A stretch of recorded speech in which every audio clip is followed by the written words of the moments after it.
I tell you, this has been a pretty bad day. So I'm telling you, it's when you're living off grid and you have a bad day, it's a bad day. Nah, it's not too bad. I wanted to go through an unusual day with you living off grid. It's been kind of unusual. It just seems like everything piled up. Now, what's interesting is when things pile up on me, it's tolerable. Whereas when I was living your lifestyle on grid, it wasn't tolerable. Things were always stressful. So this morning I woke up at 5 o'clock and I did my normal routine, fed the cat some chicken, came down here, opened up the chicken coop, started the generator because it's a cloudy day. I knew it was going to be a cloudy day, so I wanted to get a couple hours of charge with the battery charger, with the generator.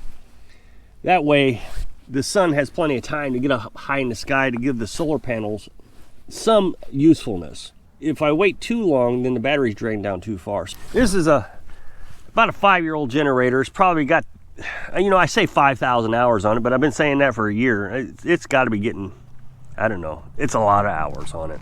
We ran it as nomads to charge the battery when we were traveling the country and then brought it here.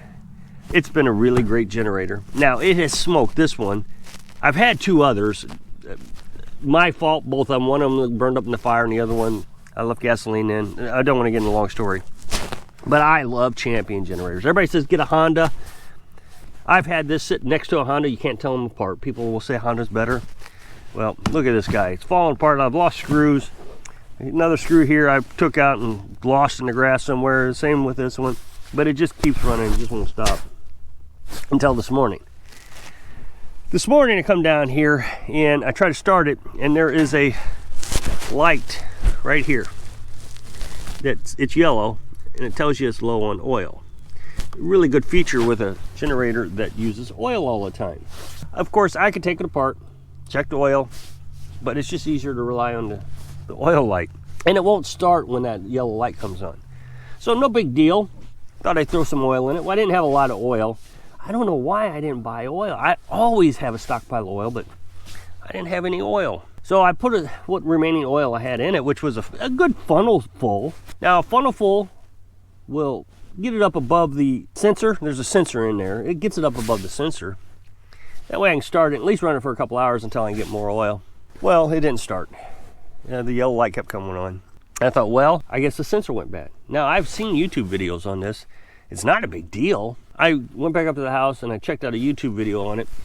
You can either replace the sensor or you can just take the wire apart. There's actually a little plug. Just take it apart. It overrides the sensor. So when I Googled it, Champion has a video, a 48-second video that tells you how to pull that wire apart. Well, it was still dark, so I went ahead and before I went to the YouTube video, I got ahead of myself. I went ahead and got my other generator, which is propane dual fuel generator. I don't want to put gasoline in that unless I absolutely have to. Gasoline will sit in it and could rot because I don't use it that often. I just use it to run the well. So I always run propane in that generator. That way there's no gas in it. So I had to drag that and the propane tank down here. I mean, it's not a big deal, but it's 5 o'clock in the morning. I start up the generator, off I go. Then I go and look at my YouTube videos. Well, when daylight broke, I came down here, got the generator, took it back up to the house, and I started disassembling it. Something occurred to me as I'm taking all the screws out. I had all the screws out that I needed to take out, and I was going to take the case off. And I thought, well, maybe I ought to check that oil again just to make sure that's not the problem.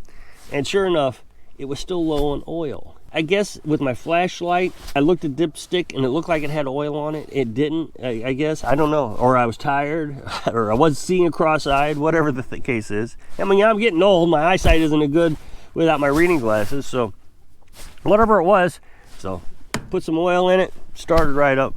So, I mean, think about that. That's just a terrible day. I ran out of oil. No, the dumb thing was I assumed the worst, and really I should have just checked the oil level again when day broke. Today we went grocery shopping. I went to start the truck up, and it's been pretty cold.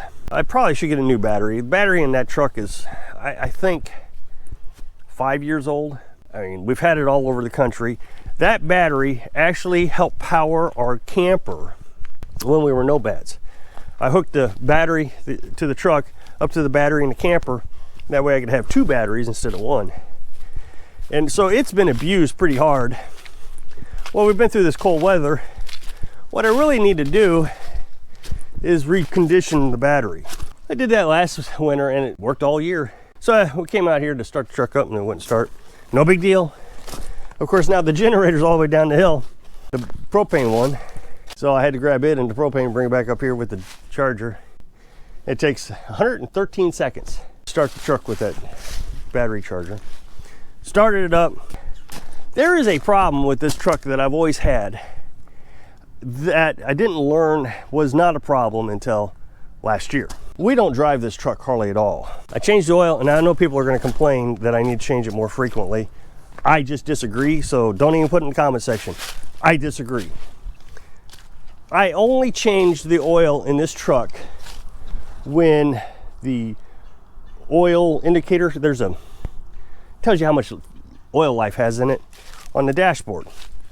I had a professional mechanic tell me there's no reason to change oil in your truck until that indicator says it's dirty.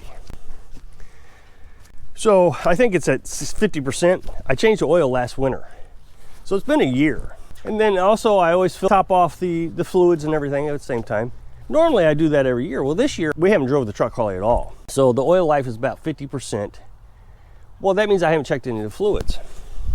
So we're driving down the road and it overheats because the radiator fluid is low. Now, somebody's gonna tell me we got a problem. I've had this to the mechanic 2 years ago. I took it to the mechanic for the same problem and we replaced the thermostat. And then a few days later, it overheated again after I did that. So I put some antifreeze in it. It didn't have a problem for an entire year. Then the very next winter, it overheated again. Put some antifreeze in it, ran fine.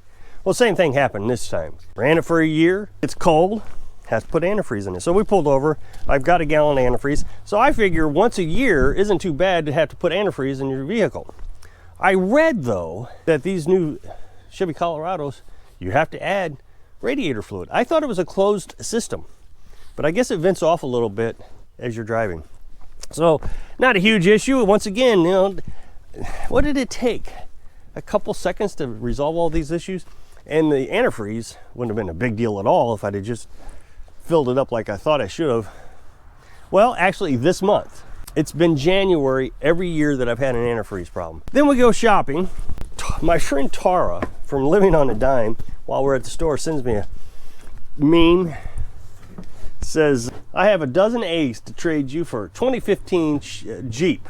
Don't try to talk me down. I know what I got. And so what you see is it's a Jeep for a dozen eggs. And they're Americana eggs, they're different colors.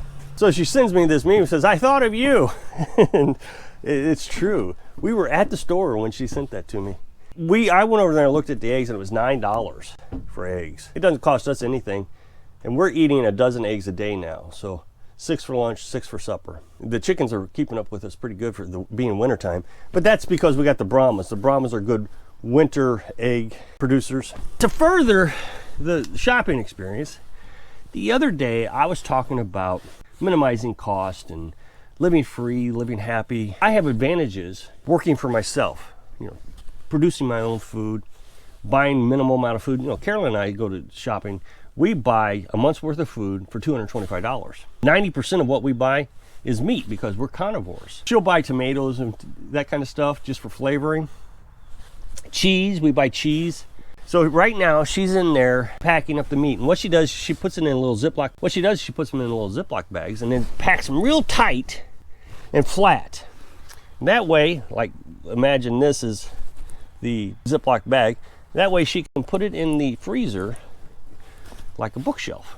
And she can get 2 rows of it, and about 30 days of food in our little dorm-sized refrigerator. Now, the thing you have to think about on days that we go shopping, we got to freeze all that meat.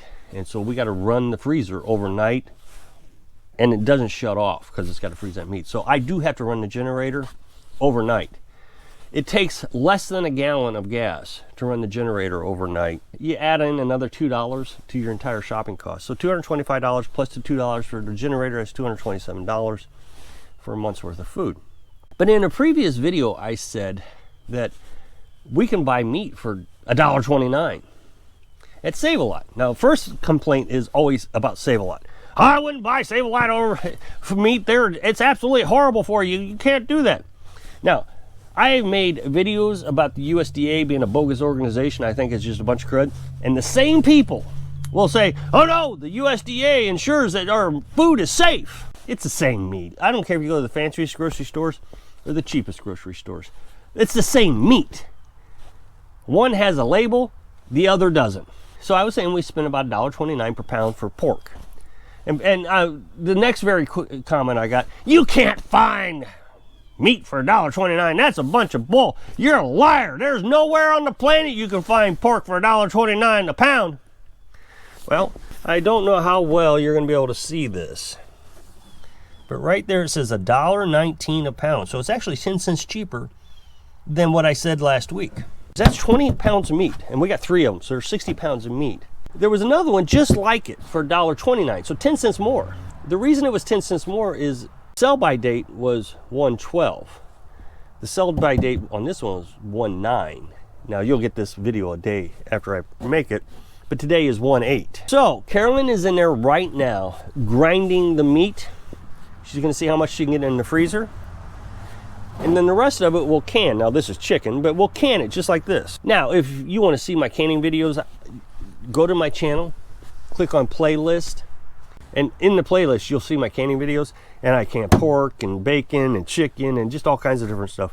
So if she can't get it all ground up and into the freezer, then I'll can the rest of it. It's kind of unfortunate. I wanted to work on the house. I told you a while back we had a problem with the attic. It's getting moisture up there. So I need to get that fixed. I got most of the components I need now. So I was going to start working on that tomorrow. But if I got a can, we'll can first and then I'll worry about the house. But I mean, these are the stresses of my life. The thing I noticed, people can't find meat for $1.29 because they won't buy a 20-pound bag of meat. Now, somebody's going to say, oh, it's all bone. Carolyn's in there cutting it right now. It's just a little piece of bone. It's hardly even noticeable. The difference is because you have to go to work and you have to go out and do your whatever. So you can maintain a big house and a big lifestyle and a big car. You have to go out and buy expensive meat that's cut up in slices that you can just throw in the freezer. You don't have to worry about it. You don't have to grind it. You don't have to can it. You don't have time. My life allows me to save money at the grocery store that you can't save. I just got a comment today. I don't agree with you on the tiny house. I'm okay with the off-grid, but the tiny house, you gotta have a big house. You gotta do more work to maintain that big house, even if you're living off-grid.